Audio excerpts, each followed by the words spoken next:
हमारे साथ में टी.एस. सिंहदेव साहब हैं। टी.एस. सिंहदेव साहब खरी बात कहने के लिए जाने जाते हैं, साफ बात कहने के लिए जाने जाते हैं।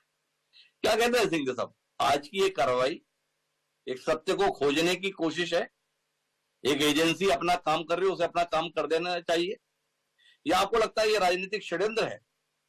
जिस सरकार में आप मुख्यमंत्री रहे हैं, उस सरकार के मुखिया, उस सरकार पर भ्रष्टाचार के संजीदा किस्म के आरोप, क्या कहते हैं आप?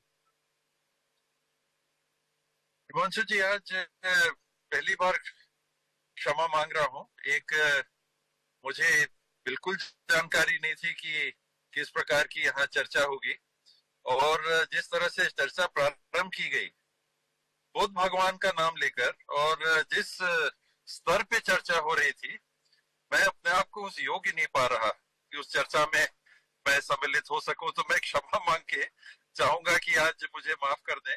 आगे भाग लेने में मैं बिल्कुल नाकाबिल अपने आप को पा रहा हूं। जहां तक बात से मैं इसे अत्यंत दुर्भाग्यपूर्ण और दुर्भावना से ग्रसित पाता हूं। जाते जाते एक छोटा उदाहरण, बाकी मेरे मन में भी कुछ बातें थी जो आम आदमी के साथी ने खुद ही कह दी। उसके मैं कुछ कहता शायद, उसके पहले उन्होंने खुद ही कह दी, तो आगे कुछ कहने को उस नाते है नहीं। अंबिकापुर में मेरे करीबी साथी हैं, दुतेन मिश्रा उनका नाम है। आज इनकम टैक्स वहां पर पहुंची और उनका संदेश मेरे पास आया। वो कांग्रेस पार्टी के जनरल सेक्रेटरी भी हैं, प्रदेश कांग्रेस कमेटी के।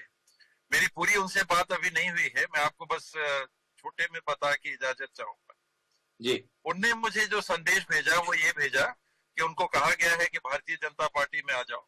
आप सोच लीजिए क्या हो रहा है इस देश में।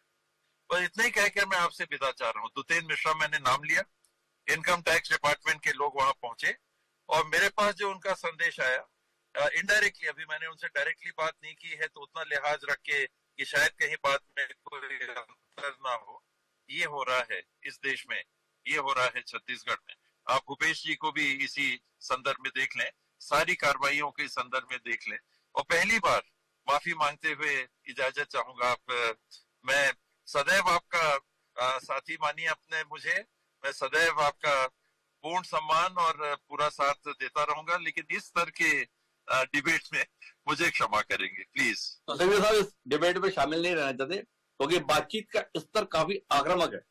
संतोष पांडे जी काफी आक्रामक लहजे के साथ में है, सिंघदेव साहब उस बातचीत का हिस्सा नहीं बने रहना चाहते। सिंघदेव साहब की भावनाओं का सम्मान है, हम कांग्रेस के किसी अन्य प्रवक्ता के इस चर्चा का हिस्सा बनाने की कोशिश करेंगे, लेकिन सिंघदेव साहब का भी मानना यही है कि यह राजनीतिक विद्वेष के तहत की जा रही कार्रवाई